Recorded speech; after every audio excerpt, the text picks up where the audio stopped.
These are the names of the sons of Israel who went to Egypt with Jacob, each with his family: Reuben, Simeon, Levi, and Judah; Issachar, Zebulun, and Benjamin; Dan and Naphtali; Gad and Asher. The descendants of Jacob numbered 70 in all. Joseph was already in Egypt. Now Joseph and all his brothers and all that generation died, but the Israelites were exceedingly fruitful. They multiplied greatly, increased in numbers, and they became so numerous that the land was filled with them. Then a new king, to whom Joseph meant nothing, came to power in Egypt. Look, he said to his people, the Israelites have become far too numerous for us. Come, we must deal shrewdly with them, or they will become even more numerous, and if war breaks out, we'll join our enemies, fight against us, and leave the country.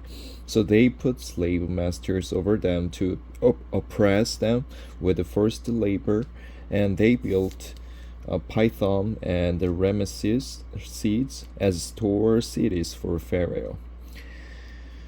But the more they were oppressed, the more they multiplied and spread.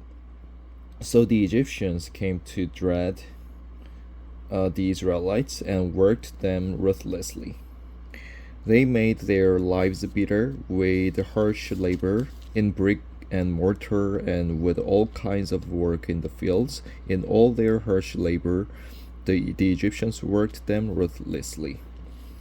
The king of Egypt said to Hebrew midwives, whose names were Shiphrah and Puah, when you are helping the Hebrew women during childbirth on the delivery stool, if you see that the baby is a boy, kill him. But if it is a girl, let her leave. The midwives, however, feared God and did not do what the king of Egypt had told them to do. They let the boys leave. Then the king of Egypt summoned the midwives and asked them, "Why have you done this? Why have you let the boys leave?" The midwives answered to Pharaoh, "Hebrew women are not like Egyptian women. They are vigorous and give birth before the midwives arrive."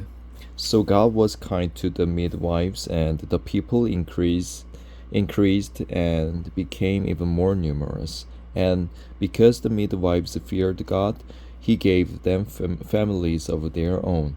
Then Pharaoh gave this order to all his people: "Every Hebrew boy that is born you must throw into the Nile, but let every girl leave."